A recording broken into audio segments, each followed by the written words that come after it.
Prezados amigos e amigas, boa noite para todos nós.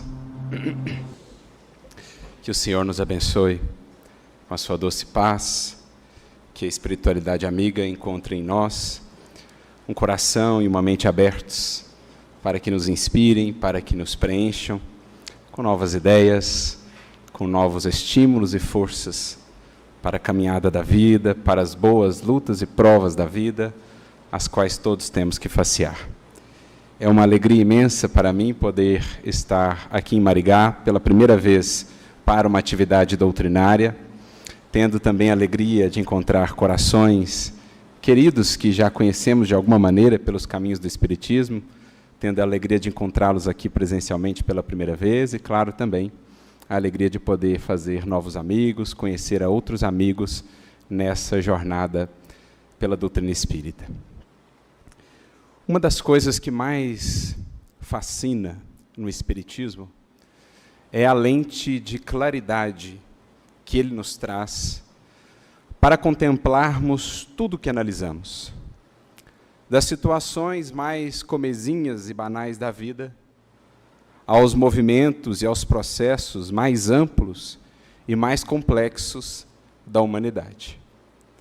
O Espiritismo como que nos mune de novas lentes, ou de um novo olhar para a vida, não somente a nossa vida, mas também para o processo da vida, da evolução, da humanidade como um todo, ajudando-nos a perceber nuances, captar detalhes, fazer conexões, desenvolver análises que antes não poderíamos fazer, pela ausência dessa argúcia, dessa percussiência com que o Espiritismo nos presenteia.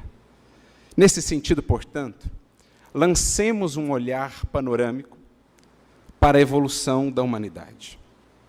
Voltemos nos séculos, nos milênios, às mais antigas civilizações e percorramos com esse novo olhar algo dessa história que é também a nossa história.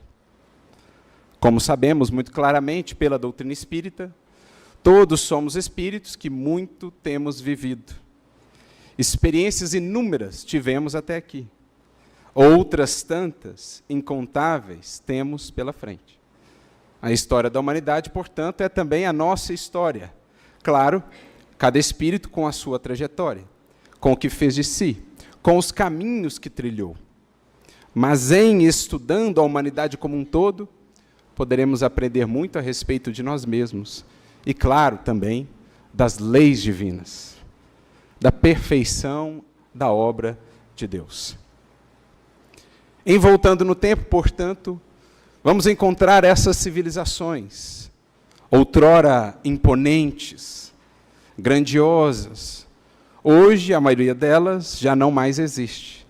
Estão registradas nos livros de história, nos museus, nas ruínas que nos falam delas. Mas ali milhares e milhares de corações viveram. Um trabalho floresceu, realizações foram feitas, espíritos operaram, desenvolveram-se a partir de tudo que lá fizeram. Como não nos recordarmos aqui, ante esse panorama que se nos desenha, da introdução da magna obra de Leon Denis, seu livro Depois da Morte, quando justamente no início da obra ele nos convida a esse mesmo olhar, ou a essa mesma retrospectiva.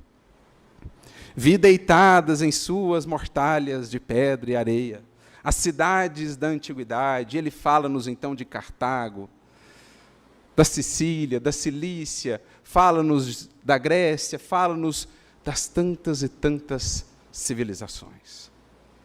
Vamos percorrendo então o Egito Antigo, a Caldeia, a Babilônia, a Pérsia, a Índia Védica, os druidas, os celtas, nas Gálias lugdunenses de outrora, e assim tantas outras civilizações.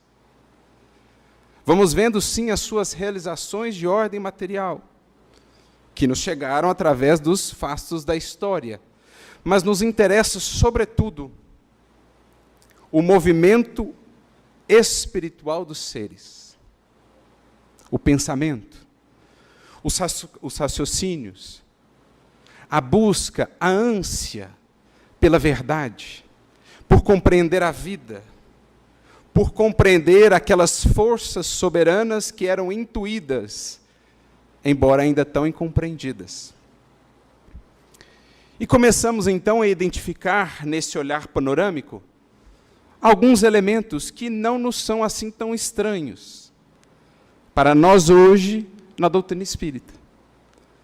Quando nos debruçamos sobre o véu ou os véus de Ísis, os mistérios de Eleusis, a mitologia grega, as teogonias, as análises das doutrinas pagãs, de outras doutrinas do Oriente, da Índia Védica, ao Egito, àquelas do Extremo Oriente, passando por Caldeia, pela Pérsia, vamos encontrando ali elementos que nos remetem à doutrina espírita hoje. Em seus registros, em desenhos que se encontram, por exemplo, em construções, em edificações, em templos. Vamos encontrando um fio condutor, digamos assim, que de alguma maneira reúne todas essas histórias, todas essas civilizações, todos esses movimentos humanos na busca por conhecer e desbravar os mistérios da vida.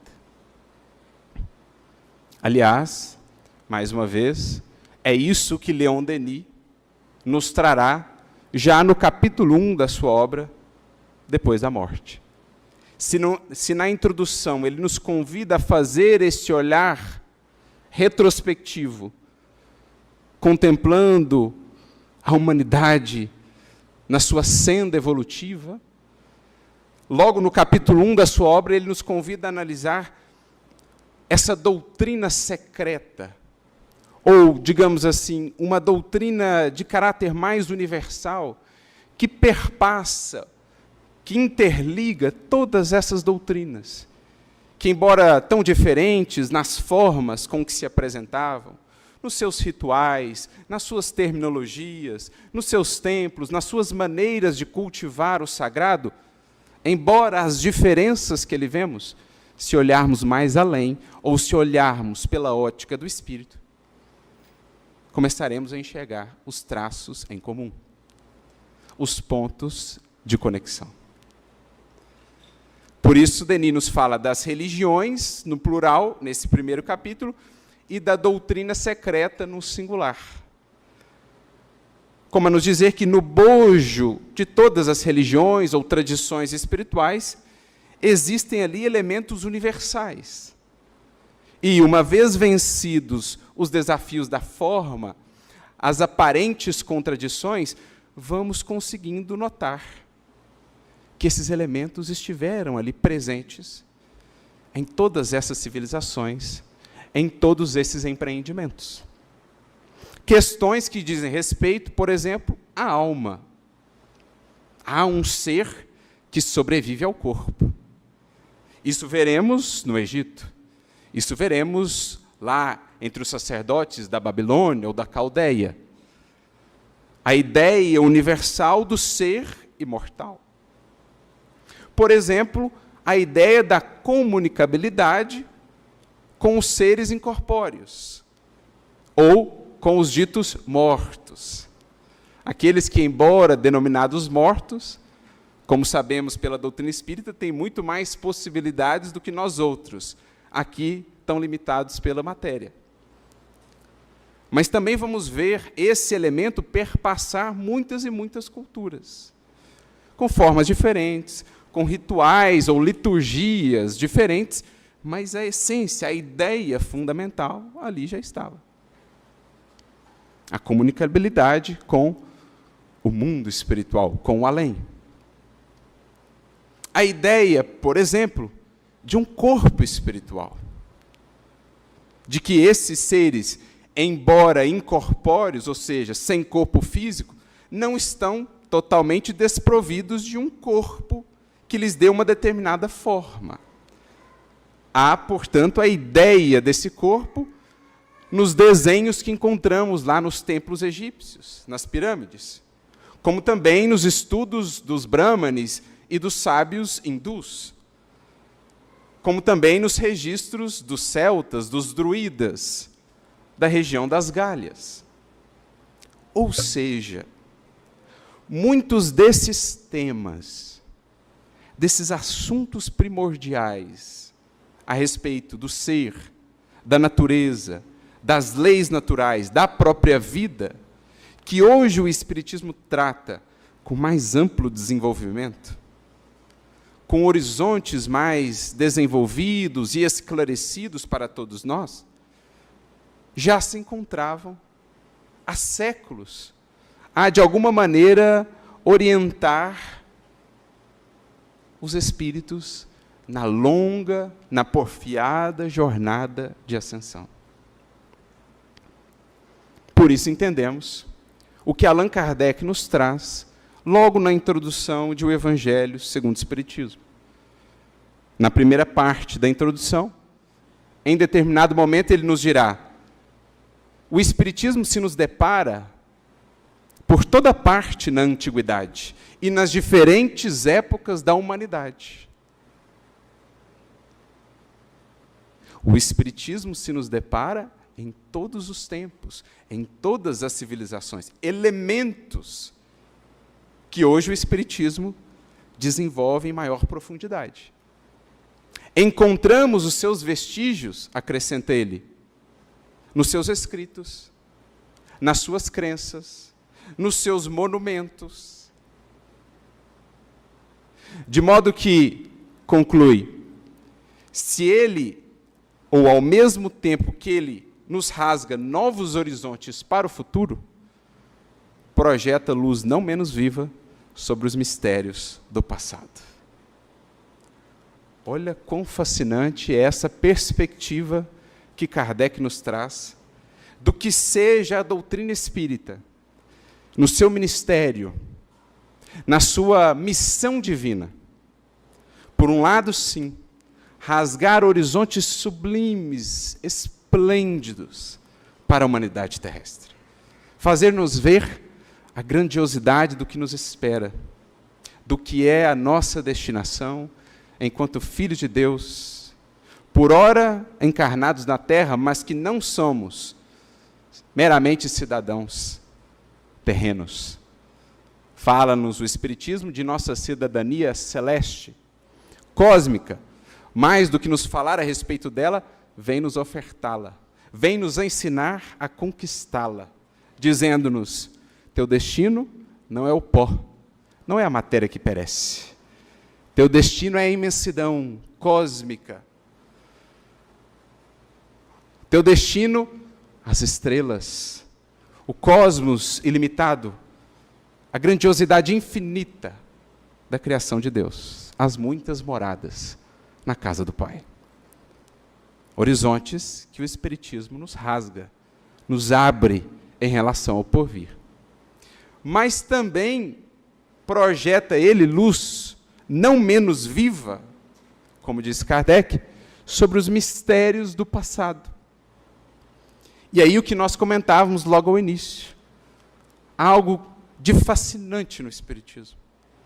Poder caminhar, poder analisar as mais diferentes tradições espirituais, religiões, sistemas filosóficos, com um olhar que consegue ver esses elementos de ligação, consegue ver a unidade que há em todo o processo evolutivo da humanidade, embora as diferenças culturais, as diferenças que dizem respeito ao tempo, ao contexto. Para além disso, há o espírito em evolução. Existem leis eternas, imutáveis como o próprio Criador, a alimentarem, a impulsionarem todos os seres nessa grande senda de ascensão.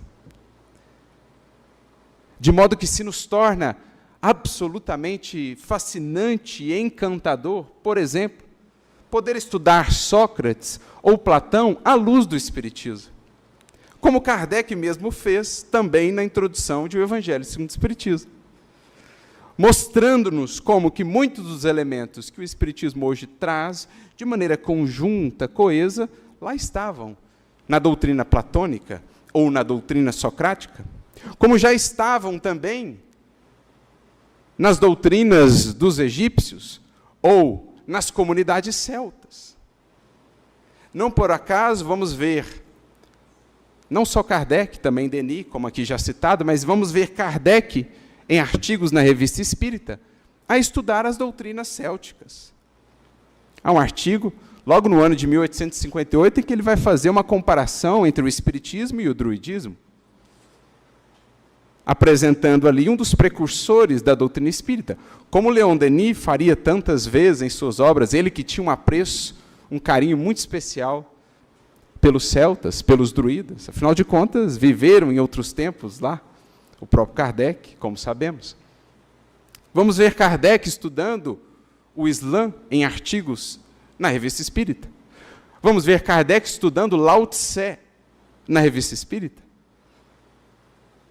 Claro, Kardec estudando toda a tradição judaico-cristã, os pais da igreja, os hebreus, os rabinos de outros tempos, tudo isso fazendo à luz da doutrina espírita, ajudando-nos a identificar com essas lentes que o Espiritismo nos traz, esses elementos em comum, que a doutrina espírita, então, pôde reunir, pôde ajuntar de maneira sólida, de maneira coerente. Então é fascinante notar essa contribuição do Espiritismo, a nosso ver, uma das principais. A maneira com que ele nos permite analisar os mais diversos assuntos, percorrer essa jornada num olhar panorâmico pela evolução da humanidade, vendo como que existe esse princípio de unidade.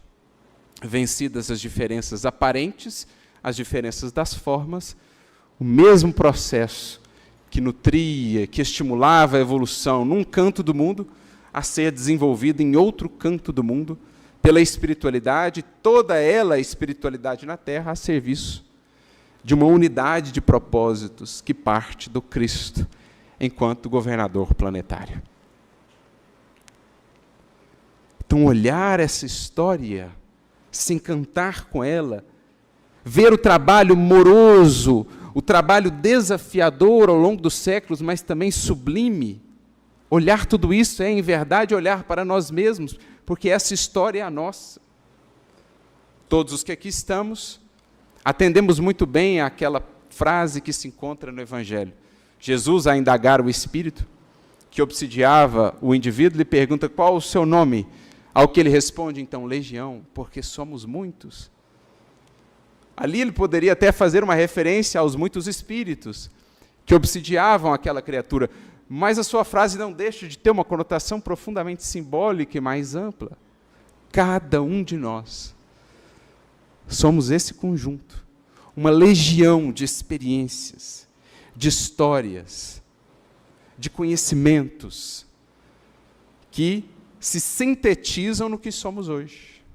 O produto de tudo isso. Uma legião de anos, de encarnações, de séculos, de conhecimentos e experiências a se traduzir em nossa atual versão. Assim também, a humanidade de hoje, nessa complexidade tão mais ampla, ainda assim é a síntese de todos esses movimentos. Como que vários rios que vão paralelamente fazendo o seu caminho em busca do mesmo mar, do mesmo oceano da sabedoria divina. Isso abre-nos, meus amigos, um horizonte imenso, digamos, um universo de reflexão. Não por acaso, Kardec é muito feliz na definição que nos traz, na introdução de O Livro dos Espíritos, no item de número 13, quando nos fala da dimensão ou da magnitude do estudo da doutrina espírita. ele nos diz assim: ninguém se engane. Para se formar um médico, às vezes nem o dos melhores médicos, demandam-se muitos anos. E 3/4 partes da vida são necessárias para alguém chegar a ser sábio em algum grau. Agora, ninguém se engane, o estudo do Espiritismo é imenso. Porque tratamos aqui, diz ele, da ciência do infinito. Porque o seu estudo envolve ou se interconecta com as mais diferentes frentes de desenvolvimento humano, com as mais diferentes áreas do conhecimento humano. Da filosofia à educação, da psicologia à medicina, da física à biologia, em tudo a doutrina espírita projeta luz. O quanto não se amplia a medicina à luz do Espiritismo. O quanto não se alarga a psicologia à luz do Espiritismo. O quanto não se aprofunda o nosso entendimento da educação à luz do Espiritismo. O quanto não se alargam os horizontes do pensamento humano à luz da filosofia espírita. É imenso, portanto, porque toca as mais diferentes áreas, a demandar de nós, portanto, dedicação, perseverança. Em verdade, por isso temos à nossa frente a eternidade. Porque a obra de Deus, como Ele, é infinita. E se é infinita, infinito será o nosso caminhar, o nosso desbravar da grandiosidade que Deus reservou a todos nós. Nesse sentido, somos projetados agora à questão de número 628 do Livro dos Espíritos, que vem ao encontro de tudo isso que temos dito até aqui. Como sabemos, estamos ali na primeira parte do terceiro livro de O Livro dos Espíritos, que trata das leis morais, das leis naturais. E Kardec, então, faz aos benfeitores uma pergunta que, creio, muitos de nós, talvez, já a tivemos, já a fizemos. Ele pergunta assim: por que Deus, ou por que os Espíritos, os mensageiros de Deus, não colocaram a verdade em todos os tempos ao alcance de toda a gente, de todas as pessoas?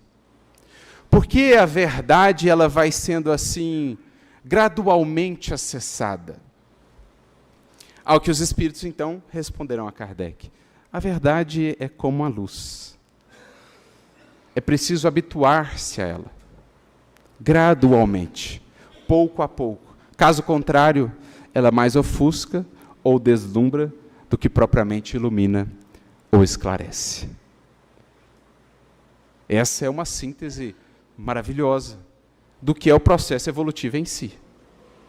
Milhões e milhões de anos, em termos de evolução das formas, por exemplo, de preparação do próprio planeta Terra para nos receber, milhares e milhares de anos de evolução do ser humano propriamente, da civilização, do pensamento. André Luiz, em uma de suas obras, chega a nos dizer que temos, em média, cerca de 40 mil anos de uso da razão, do raciocínio mais elaborado. 40 mil anos. Quantas e quantas encarnações desse processo nos ambientando gradualmente à luz da verdade. Então, uma magnífica descrição do processo evolutivo em si que os Espíritos nos trazem. Mas nos interessa a sequência que eles, os benfeitores, desenvolvem na resposta. Eles, mais uma vez, nos projetam esse olhar panorâmico, dizendo assim: olha, existiram, como sabeis, em outros tempos, alguns homens, alguns indivíduos que possuíam o que eles denominavam ser uma espécie de ciência sagrada, da qual faziam mistério para os ditos profanos. Voltamos ao conceito da doutrina secreta de Leon Denis.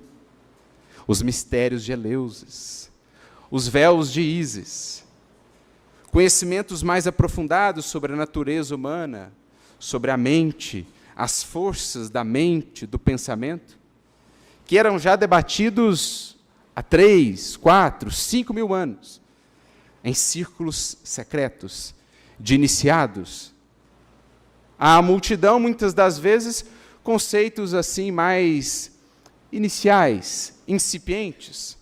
Por exemplo, a pluralidade dos deuses, ao invés da unicidade de Deus.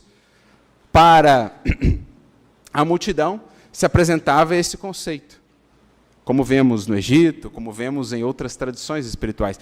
Nos círculos iniciáticos, contudo, a ideia do Deus único já era algo plenamente consolidado, entre outros temas que se debatiam. A multidão, muitas das vezes, as formas, as liturgias, os rituais de ordem mais complexa, para inicialmente educar ou começar a tangenciar essas mentes, esses corações e consciências, no que diz respeito a essas questões, ao passo que nos ciclos iniciáticos já tratavam em níveis muito mais profundos todos esses conceitos. Por exemplo, da pluralidade das existências, o conceito da reencarnação, corpo espiritual, comunicabilidade com os mortos, o ser espiritual que não perece, e assim outros tantos conceitos. Então, os espíritos ali dizem a Kardec: sabeis que existiam esses indivíduos, essa dita ciência sagrada, e sabeis mais que, aqui acrescentamos de nossa parte, sabeis, ou sabemos, que muitos desses elementos perpassavam diferentes culturas, diferentes tradições. Contudo, acrescentam os espíritos, também sabeis que, junto dessas verdades esparsas aqui e ali, existiam muitos elementos que eram, em verdade, acréscimos humanos, ou produtos da incompreensão humana, da limitação humana no que diz respeito a determinados conceitos. Então, vemos germes de grandes verdades, elementos da verdade ali já presentes, cercados por elementos que são acréscimos humanos, e que o tempo vai nos ajudando a entender, a filtrar, a colocar de lado. Como o minerador, ou o garimpeiro, que sabe identificar o ouro, a pedra preciosa, o diamante, e deixar de lado o cascalho que o acompanha. Assim também o espírito humano. Em olhando para trás hoje, com o auxílio que o Espiritismo nos traz, conseguimos identificar esses elementos da verdade ali esparsos, mas também conseguimos identificar o tanto de cascalho acumulado ao longo dos séculos. Por exemplo, no que concerne à ideia da reencarnação, o conceito da metempsicose, que proporia, por exemplo, a possibilidade do ser humano voltar a encarnar num animal, o que não faz sentido à luz da visão de progresso, da lei de progresso que o Espiritismo hoje nos apresenta. Então, uma ideia que era um acessório humano, que era uma incursão humana nesse campo do conhecimento, que se misturava ali com a ideia verdadeira da palingenesia, isto é, da multiplicidade das existências. Assim, nos mais diferentes temas e assuntos que aqui abordamos, no que diz respeito à comunicabilidade com os mortos, à pluralidade dos mundos habitados, à mediunidade, né, ao ser espiritual, vamos encontrar as grandes verdades, como vamos encontrar os acréscimos, frutos da incompreensão ou da ignorância humana. Pois bem, dizem-nos então os Espíritos, ajudando-nos a entender esse que é, como temos dito aqui, um dos principais objetivos da doutrina espírita, com a lente, com a percussiência que nos dá. Todos esses materiais, dizem eles, vos são úteis para o vosso estudo, para a vossa compreensão do que seja o processo de evolução humana, do que seja o processo da evolução humana, do que seja a jornada em que todos estão em cursos. Nenhuma filosofia antiga, nenhuma tradição, nenhuma religião, dizem, é desprezível. Porque em todas encontramos germes de grandes verdades, cercadas pelos acessórios humanos, muitas vezes sem fundamento, que hoje, com o crivo de lógica, de razão, de análise aprofundada, de compreensão que o Espiritismo nos traz, hoje é possível separar o joio do trigo. o cascalho que cerca, que acompanha os diamantes. Induzem-nos eles, portanto, a fazer esse estudo, a ter esse olhar tão amplo para o papel da doutrina espírita. Porque desse panorama todo que foi desenvolvido, que aqui foi traçado, o que em verdade nós depreendemos, meus amigos, o que nos encanta ainda mais a respeito da doutrina espírita e do valor do que temos em mãos, na mente e no coração. A doutrina espírita é como que uma grande síntese de milhares e milhares de anos, de séculos incontáveis da evolução humana. Tudo isso que foi aqui descrito, todas essas verdades, esses elementos de verdade que vinham sendo trabalhados nas mais diferentes longitudes ou latitudes terrestres, nos mais diferentes contextos, culturas, povos e tradições, todos esses feixes que ali estavam esparsos, a doutrina espírita vem e reúne numa unidade coesa, coerente, lógica, sólida, que ela então oferta à humanidade, dizendo a todos que a alcançam, a todos que a leem: eis o produto de milênios de evolução. A ideia da mediunidade, que uma cultura estava desconectada da ideia da reencarnação, que por sua vez naquela cultura estava desconectada da ideia de leis morais, que por sua vez numa outra cultura estava desconectada da ideia da pluralidade dos mundos habitados, tudo isso que estava ali espalhado, a doutrina espírita vem e reúne, reunindo também a esse feixe agora coeso de varas, a mensagem sublime do Cristo, a maior síntese das leis divinas, já apresentada e vivenciada neste planeta. O Cristo, a mensagem do Evangelho, é como que o fio de ouro dourado que reúne todos esses elementos e os dá ainda mais sentido, lhes dá ainda mais sentido. Porque aquilo que poderia ser mero conhecimento sem aplicação adequada numa vida, por exemplo, eu poderia saber muito sobre mediunidade, conhecer profundamente sobre os poderes psíquicos ou da mente, mas não me servir disso adequadamente para a minha evolução, para a evolução daqueles que estão ao meu redor. Mas o Evangelho pega todos esses conhecimentos e dá a eles um sentido. Conhecer sim, mas conhecer para viver. Conhecer para aplicar no bem e para o bem. Então não é fascinante vermos o Espiritismo atuando como que uma espécie de elemento de conexão, um fio condutor que vai nos trazendo, que vai reunindo para nós o produto da evolução de séculos, de quantidades incontáveis de espíritos, de processos, de movimentos, de coletividades. O Espiritismo nos entrega tudo isso num pacote, numa obra sólida, belíssima, para que possamos daqui por diante realmente entender a dimensão do que temos a fazer com todo esse conhecimento. Por isso eu gosto muito de uma definição que o Emmanuel nos traz a respeito de Allan Kardec. Allan Kardec aqui é representar a doutrina espírita, né? Todo esse trabalho em conjunto, também com os espíritos. No livro Deus Conosco, Emmanuel assim nos define Allan Kardec. Allan Kardec é o hífen de luz, reunindo ou unindo os repositórios sagrados de todas as gerações. Olha que frase magistral, que visão profunda do trabalho de Kardec e, com isso, do trabalho da doutrina espírita. Um hífen de luz, unindo os repositórios sagrados de todas as gerações. Nós estamos tendo a grata alegria, a dádiva imensa, meus amigos, de poder viver num tempo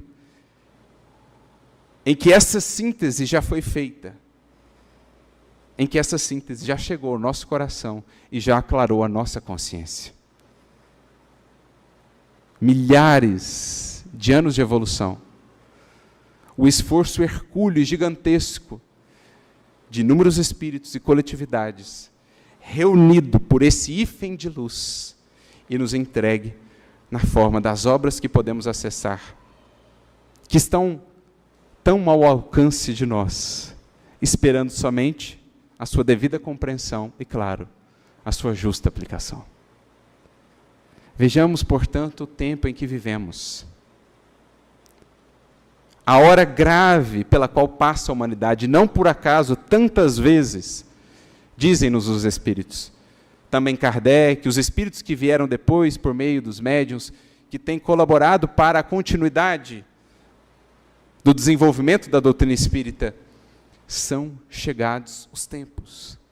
São graves os tempos que vivemos, porque nunca antes a humanidade viu isso de maneira assim tão clara diante de nós. Tudo aquilo que estava esparso, que às vezes parecia contraditório ou mesmo confuso, vencidas as dificuldades da forma, as diferenças aparentes, tudo se nos mostra claro. É o que também os Espíritos dizem na resposta à questão citada, 628 de Livro dos Espíritos. Jamais antes a humanidade recebeu comunicações tão completas. Jamais antes a humanidade pôde construir um panorama, um quadro tão amplo e tão completo do que seja a vida, do que é a evolução, do que é a obra do Criador. Graças a esse hífen de luz, que é o Espiritismo, na história da humanidade. De modo que, assim vamos entendendo o que Kardec quis dizer quando compõe esse texto que aparece pela primeira vez na Revista Espírita de setembro de 1867, intitulado Caráter da Revelação Espírita, e que mais à frente, então, seria colocado por ele no capítulo inicial do livro A Gênese. Caráter da Revelação Espírita.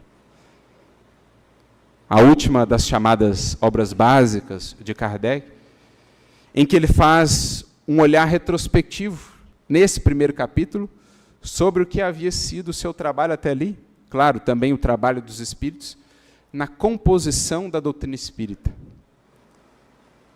É um texto um pouco mais extenso, mas que é absolutamente fundamental. Porque é como se ali Kardec nos apresentasse essa identidade do Espiritismo. Olha, qual que é a função do Espiritismo na humanidade, na história da humanidade? Onde que ele se encaixa? Qual o seu papel? Qual a sua natureza? Qual a forma de sua elaboração? A que fins ele se destina? A que ele se vincula? Que movimentos ele dá continuidade? Que processos ele vem desenvolver? Tudo isso está ali desenvolvido nesse capítulo. É como se Kardec nos convidasse a fazer esse olhar retrospectivo para a história da humanidade, vendo-nos no tempo em que estamos e dizendo, olha, o Espiritismo vai se encaixar aqui. Ele surge com esse propósito, dessa maneira, essa é a sua natureza, e ele visa isso, ele tem esse papel, ele dá continuidade a esse processo, e ele se vincula a esses movimentos. Fantástico. Só mesmo essa visão de conjunto, que em Kardec é tão característica, e que o Espiritismo vai nos munindo para podermos fazer todas essas conexões. Então ali ele começa explicando por que revelação espírita, porque o Espiritismo é uma revelação, a diferença da revelação espírita em relação a outras revelações, se em outras o conhecimento estava muito atrelado a uma personalidade, a um indivíduo, por exemplo, na primeira ou na segunda, a Moisés e a Jesus. Na doutrina espírita, embora Kardec tenha essa conotação tão importante, não se centra o conhecimento espírita numa pessoa, mas na coletividade dos espíritos encarnados ou desencarnados que para ela têm contribuído. De modo que a revelação espírita, nas palavras de Kardec, ela tem esse particular. Ela é um trabalho em conjunto entre o ser humano encarnado e os espíritos que atuam ou que vêm até nós em nome de Deus ou em nome do Cristo. Porque já está o ser humano, nestes tempos, mais maduro para lidar com esses temas. Outrora, a imensa maioria de nós não tinha ainda recursos, portanto, a revelação ela era mais centrada, ela era mais direta, ela era mais ofertada. Agora, a doutrina espírita não foi ofertada pronta. Existiu um organizador primeiro, daí a importância magnífica, grandiosa do trabalho de Kardec, que precisa ser conhecido. E ela segue se desenvolvendo também nesse trabalho em equipe, trabalho em conjunto. Encarnados e desencarnados, a solidariedade entre os dois planos da vida. Isso ele vai desenvolver ali. Ele vai desenvolver a continuidade que o Espiritismo vem dar à primeira e à segunda revelação, a segunda que por si mesma, já era também um desenvolvimento da primeira, então ele vai conectar o Espiritismo nessa linha do tempo. Explicando por que ele só veio 1.800 anos depois de Jesus, aguardando o amadurecimento de uma série de outros processos, ideias e do próprio pensamento humano para acolher essas perspectivas agora tão mais amplas, que nos trazem também responsabilidades tão mais amplas. Tudo isso ele vai fazer. E mais, algo essencial. Kardec vai vincular de maneira inconfundível, inquestionável, o Espiritismo ao Cristo, à mensagem do Cristo, ao Evangelho, dizendo neste capítulo, ou neste texto do caráter da revelação espírita, qual que é a feição do Espiritismo, qual que é a sua identidade, ele vai nos dizer, é Ele o Consolador prometido. Mas Ele é o Consolador prometido, porque antes Ele é o explicador prometido. Porque a palavra paracleto, do grego, geralmente traduzida por consolador, pode ser também traduzida por explicador. Paracleto significa aquele que está ao lado, tanto nesse sentido de dar suporte, de consolar, como também de aconselhar, explicar. Então, lembrando as palavras inolvidáveis de Jesus, que nos havia prometido, não só que esse Consolador, que esse enviado, haveria de nos relembrar as suas palavras, mas também nos explicar todas as coisas, nos conduzir na busca de toda a verdade. Eis o Espiritismo cumprindo aquilo que estava previsto. Consola justamente porque explica. Explica, nos ajudando a ver que tudo isso que parecia desconectado, quando olhamos para a história da humanidade, em verdade, estava muito mais conectado do que nós imaginávamos. Porque há uma unidade de propósitos na criação e há um governo divino na vida. Da humanidade como um todo, na vida de cada um de nós. Porque da mesma forma que o Espiritismo nos ajuda a conectar os pontos, quando olhamos para esse movimento, para a jornada humana, também o Espiritismo nos ajuda a ligar os pontos quando olhamos para a nossa própria vida. Lembrando a frase de Kardec, o Espiritismo rasga-nos horizontes sublimes para o futuro. Mas o Espiritismo também projeta uma luz viva, sublime, sobre os mistérios do nosso passado. Nesta existência mesmo, em olhando para trás, aquilo que parecia sem sentido, aquilo que eu não conseguiria ou não conseguia compreender até então, com a luz do Espiritismo, passa a se encaixar perfeitamente nos porquês da minha vida, nos paraquês. Para que essa experiência? Para que aquela vivência? O porquê daquele encontro? Sem o Espiritismo, a vida parece um amontoado de ocorrências desconectadas, às vezes, ou muitas das vezes, sem sentido. Com o Espiritismo, tudo está ligado. Tudo atende a um propósito, tudo serve à nossa evolução. Porque essas são as lentes que o explicador prometido nos dá, e por isso ele também é o consolador prometido. Porque muito do que nos revolta, muito do que nos abala é não entender. E em não entendendo surge a revolta, surge o desânimo, o abatimento. Mas em vendo um porquê, tudo se torna mais suportável. Tudo agora é contornável. Porque entendemos para onde isso nos leva, o que isso nos prepara, a que isso serve em nossa vida. Kardec, portanto, faz questão de vincular de maneira indissociável a revelação espírita, a segunda revelação, também a primeira por conseguinte, apresentando-nos o Espiritismo como o explicador, como o consolador prometido. E temos então essa doutrina maravilhosa, que nos faz ver a vida por um prisma agora completamente diverso. Porque quando se compreende, se entende que não estamos ao léu.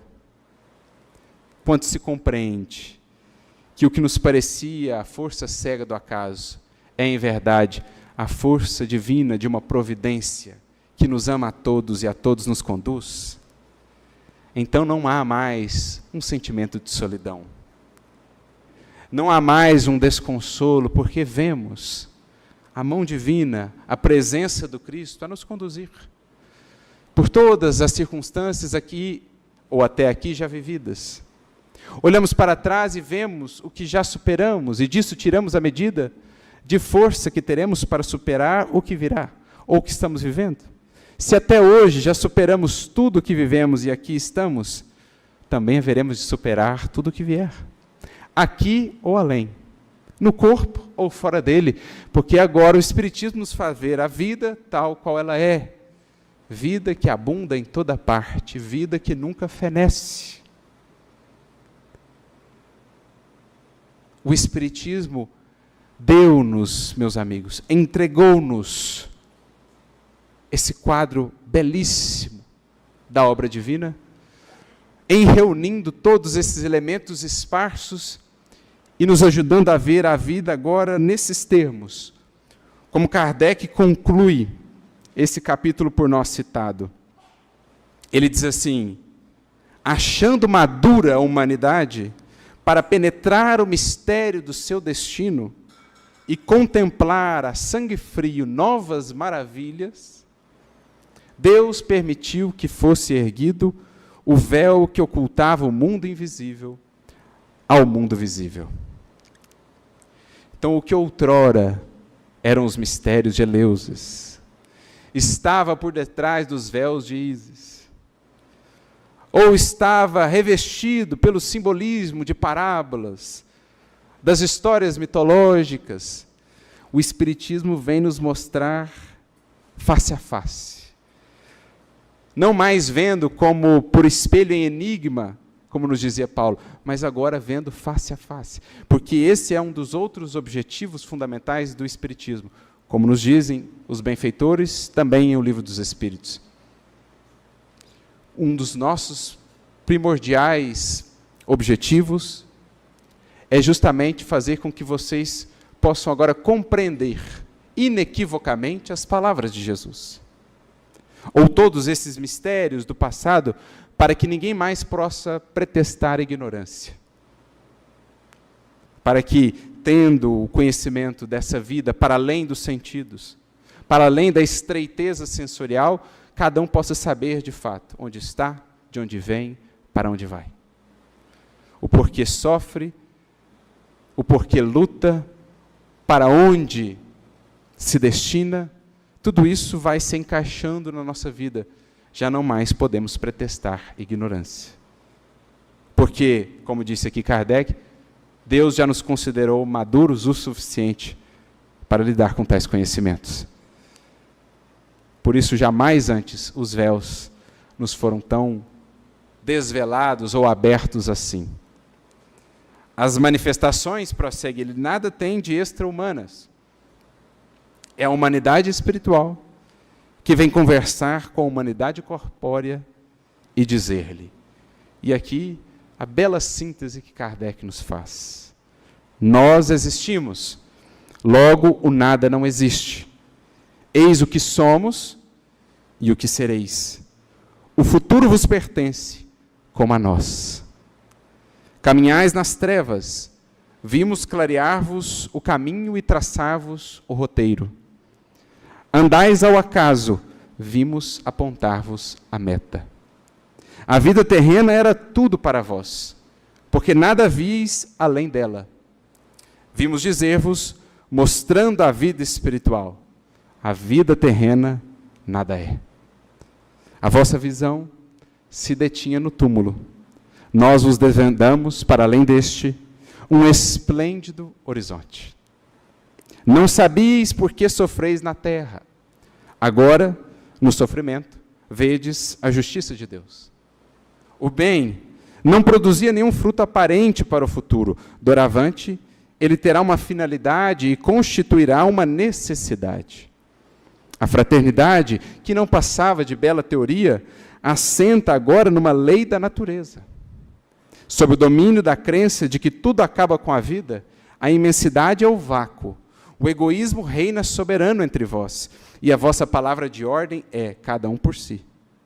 Com a certeza do futuro, os espaços infinitos se povoam ao infinito, em parte alguma ao vazio e à solidão.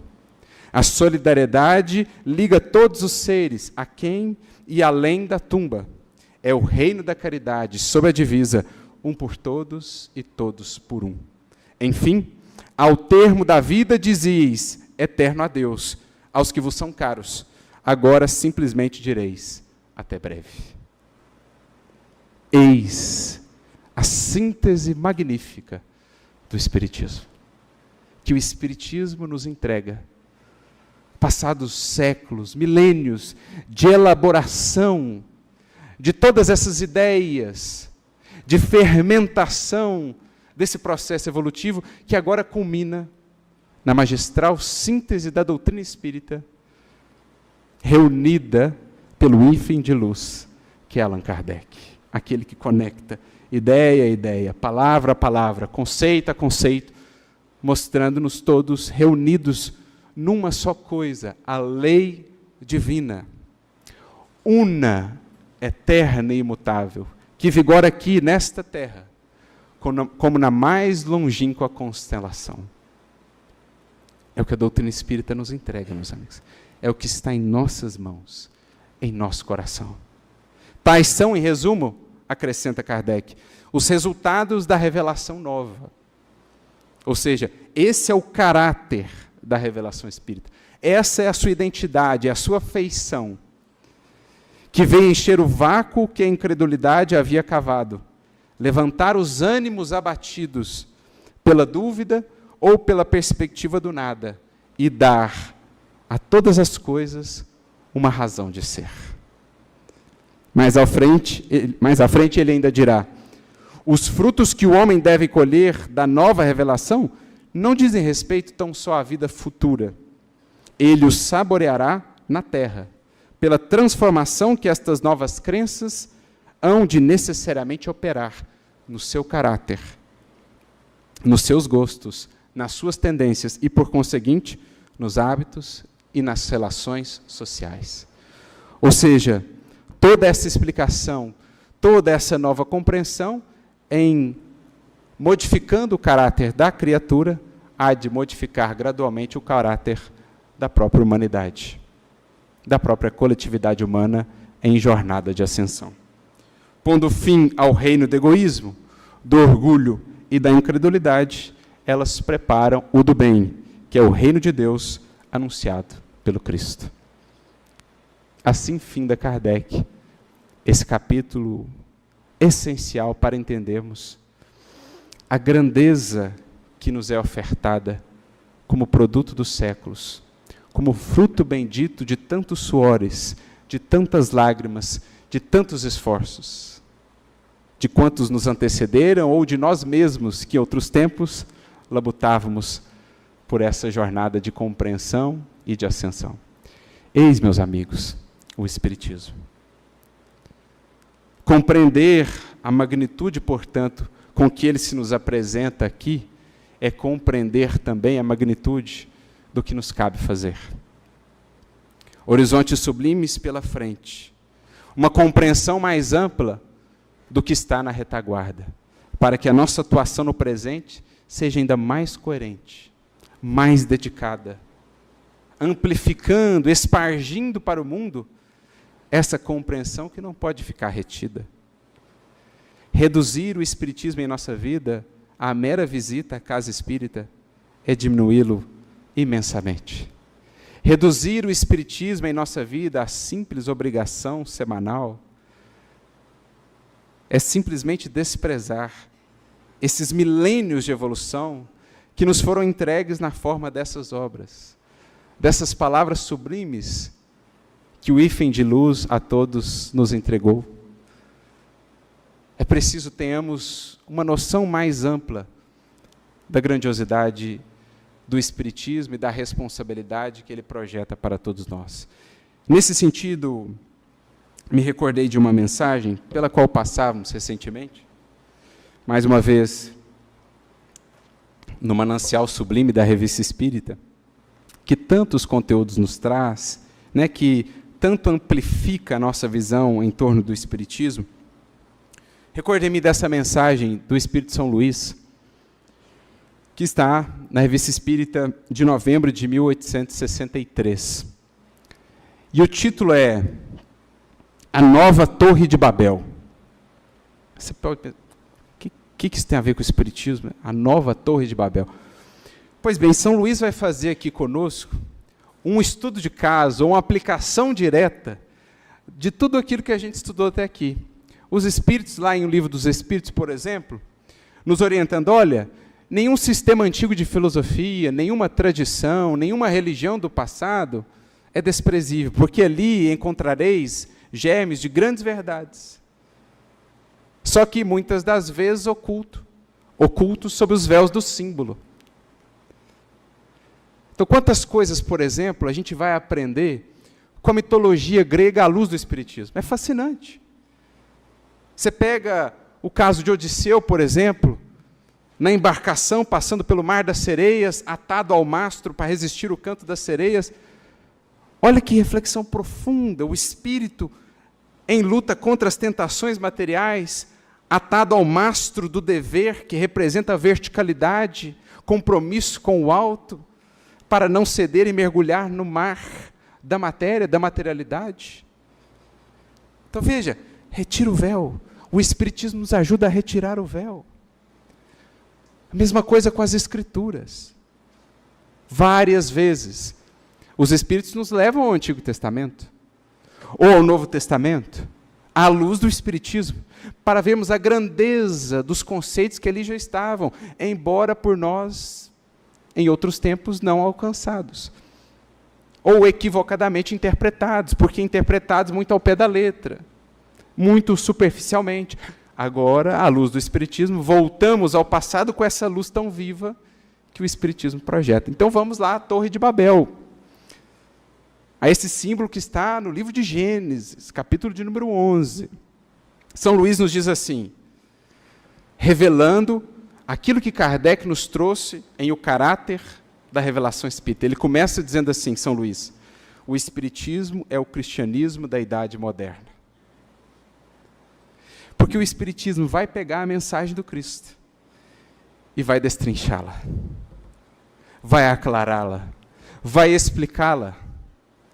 O quanto o Evangelho não se engrandece ante o nosso olhar, meus amigos, quando entendemos conceitos como mediunidade, reencarnação, o ser espiritual, a sua natureza, a natureza do Cristo, a providência divina, escala espírita, pluralidade dos mundos habitados, a explicação que o Espiritismo nos trará acerca do que é um anjo, o que é um demônio, não seres à parte na criação, mas seres como nós outros, isso traz-nos todo um novo olhar sobre a lição do Cristo. É, portanto, um evangelho redivivo. É um evangelho para os novos tempos, para a nova era da humanidade, para a era do Espírito.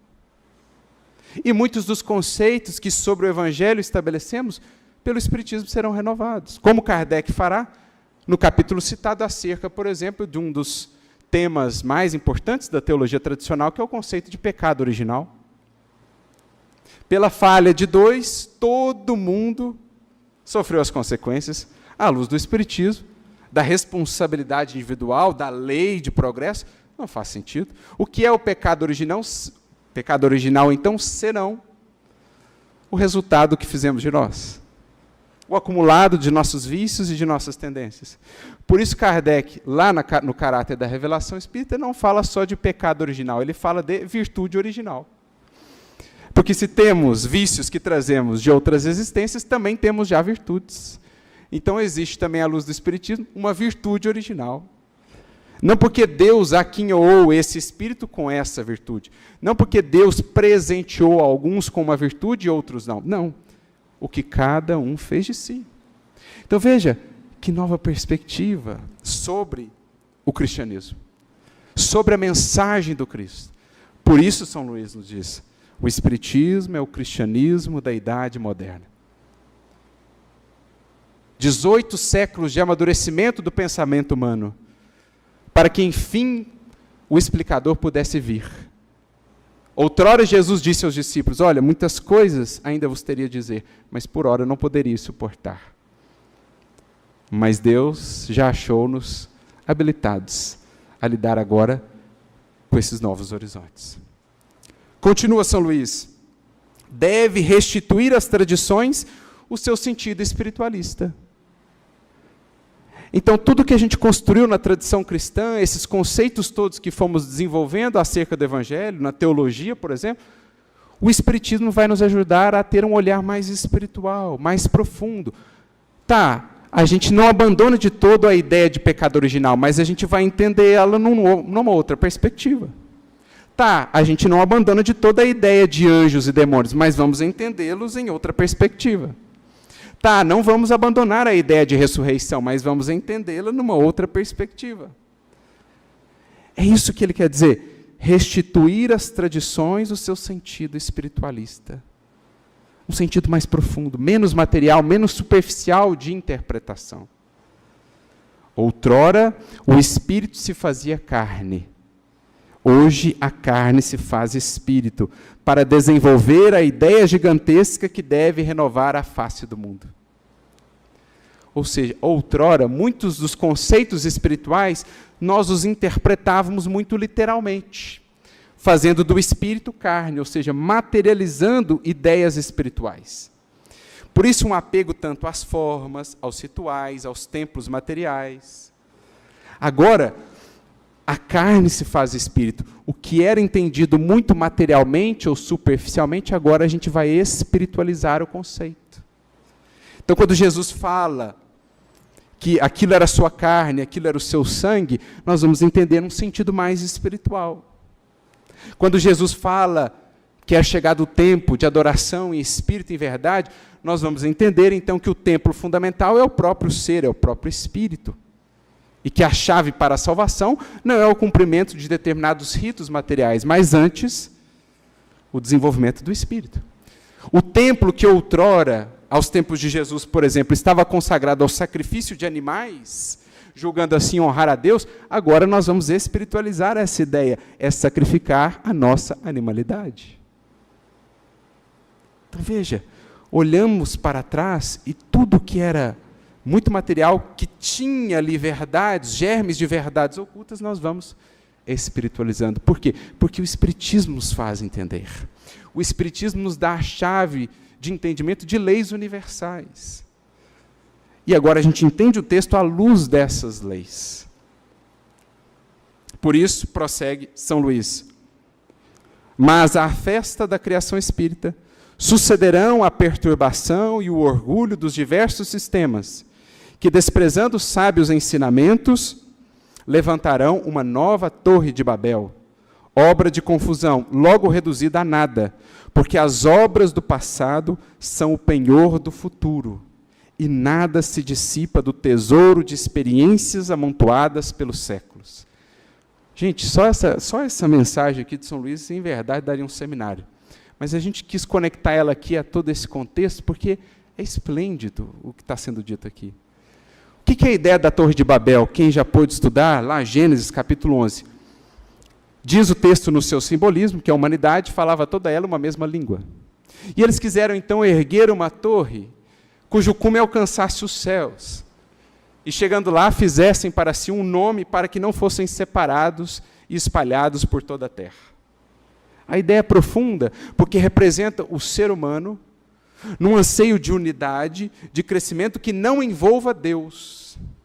É o ser humano que quer chegar a Deus, ou melhor, que quer chegar aos píncaros, aos céus, às mais altas posições, sem considerar Deus e as suas leis.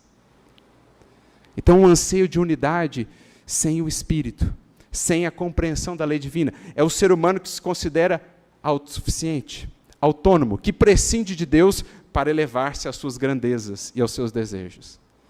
Deus, no entanto, espalha todos e faz com que falassem diferentes línguas. Por quê? E aqui a beleza do símbolo. Deus quer sim de nós a unidade, porque a Torre de Babel representa a ascensão, subida aos céus. Deus quer sim a unidade, mas não uma unidade que seja homogeneização. Todo mundo igualzinho um ao outro.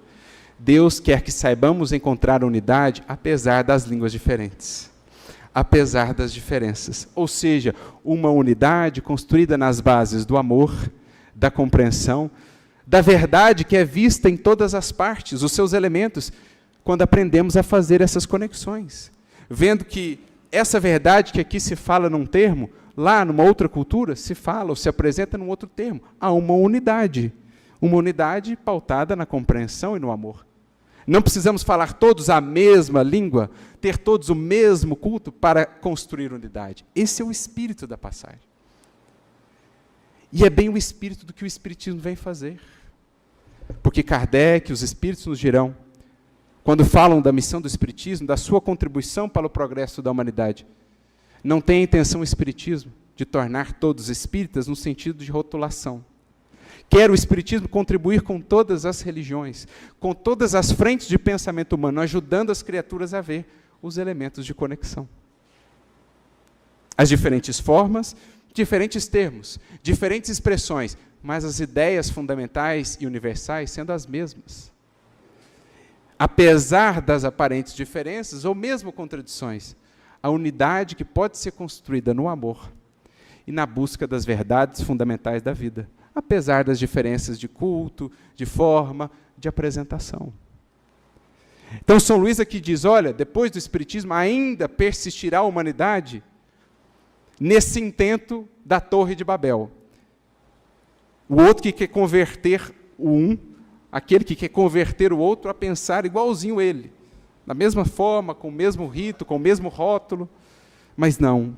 O Espiritismo visa construir uma torre que se erga pela unidade na diversidade, ajudando-nos a ver para além das aparências, a considerar em tudo a essência espiritual. Por isso, o Espiritismo respeita e compreende o papel de todas as religiões, de todas as tradições e de todas as filosofias, porque vê em todas a mesma operação de evolução dos seres. Se o ser se melhora, se o ser se aperfeiçoa, algo de bom ele está extraindo daquilo. Eis o que é o Espiritismo. Ainda persistirá por algum tempo, diz São Luís, essa ânsia de uma nova Torre de Babel, obra de confusão, em que, pelo fato do outro usar termos diferentes que eu, vestimentas diferentes, não conseguimos dialogar, não conseguimos conviver. Ainda por algum tempo isso persistirá, mas cedo ou tarde alcançaremos a unidade, irmanando-nos como irmãos, filhos de um mesmo Pai, na mesma jornada de ascensão, apesar das feições exteriores distintas. Conclui, então, o nosso querido São Luís, que era patrono espiritual da Sociedade Parisiense de Estudos Espíritas. Espíritas, formai uma tribo intelectual.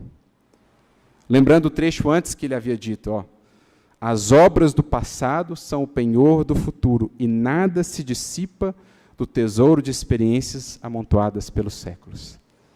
O Espiritismo reuniu todas essas obras, todo esse esforço do passado e apresenta essa visão coesa, integrada do processo evolutivo.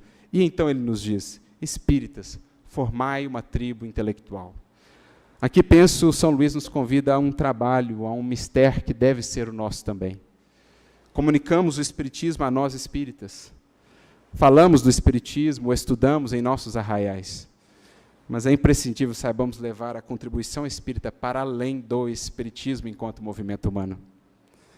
É preciso saibamos interagir com as outras correntes, conversar com elas, apresentar o fruto, esse esforço, esse resultado que o Espiritismo oferece à humanidade.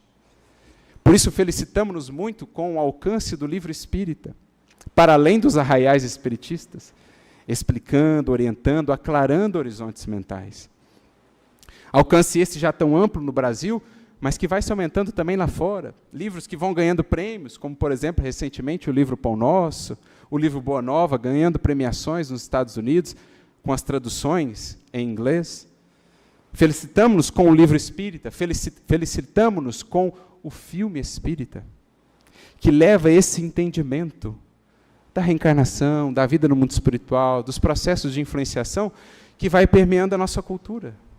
No Brasil, quantos que não são propriamente espíritas, mas que já incorporaram certas compreensões de leis universais que não são do espiritismo, mas sobre as quais ele fala. Ele sintetiza.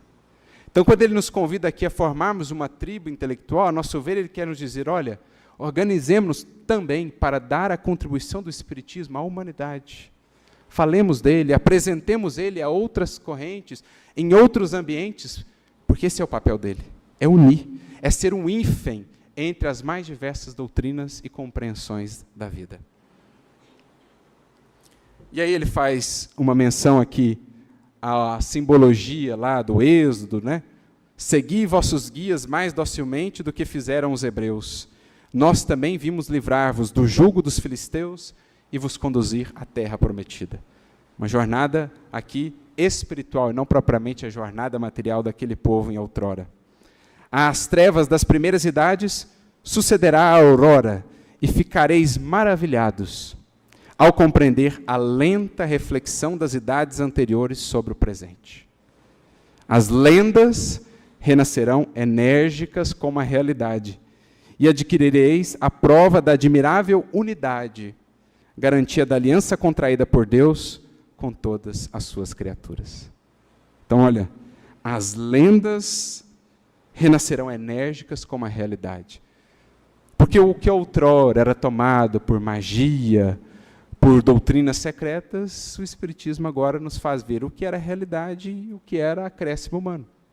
Como a ciência, ao seu lado, fez-nos ver o que na alquimia era ciência ou compreensão de fato, o que era ilusão humana.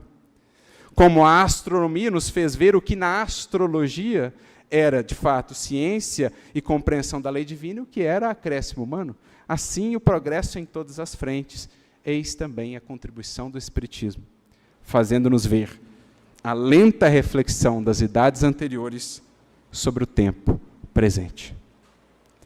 Eis o que vivemos. Eis o momento, o ponto em que nos encontramos, meus amigos, da história e da evolução humana. Temos ao alcance de nós, nas obras que o Espiritismo nos traz, o resultado de um laborioso e imenso trabalho secular, movimentando inúmeros espíritos, encarnação após encarnação, século após século. Tudo isso está nos entregue. É um farol, um facho luminoso que a espiritualidade coloca em nossas mãos. Cabe-nos a pergunta: o que faremos dele? Projetaremos essa luz para vermos o porvir, nutrirmos-nos de esperança e para ele avançarmos? Ou colocaremos, como muitas vezes temos feito, em relação à luz que temos recebido, essa luz sob a candeia, perdendo mais uma vez o patrimônio precioso do tempo que nos é concedido na matéria? Estamos diante de uma síntese maravilhosa. É Kardec um hífen de luz. Que sejamos nós, em nossa atuação espírita, em nosso modo de viver também, junto a outras vidas, um hífen de luz. que ajude esses corações a ver como que em suas próprias vidas tudo em verdade se conecta, porque tudo se interliga no mesmo fim, avançar e progredir. Ajudemos outros corações e outras consciências a terem um olhar mais amplo para a vida, para que entendam que não estamos assim tão distantes uns dos outros como possamos imaginar, não estamos assim tão apartados uns dos outros. Em verdade, em tudo haveremos de encontrar uma mesma linha mestra, um mesmo fio condutor que a todos nos reúne nessa grande e sublime jornada de ascensão, desvelando véus, abrindo horizontes, para que possamos conhecer e avançar em direção à imensidade e à beleza dos destinos que a todos nos esperam. Que Jesus nos ilumine, nos inspire, que Kardec seja sempre para nós esse referencial de critério, de bom senso, de lucidez, para que em tudo que analisarmos, em tudo que pudermos olhar, a luz da doutrina espírita nos auxilie não só a compreender, a explicar, mas principalmente a aplicar, avançando para a vida abundante que a todos nos espera. A todos muita luz, que Jesus nos abençoe sempre.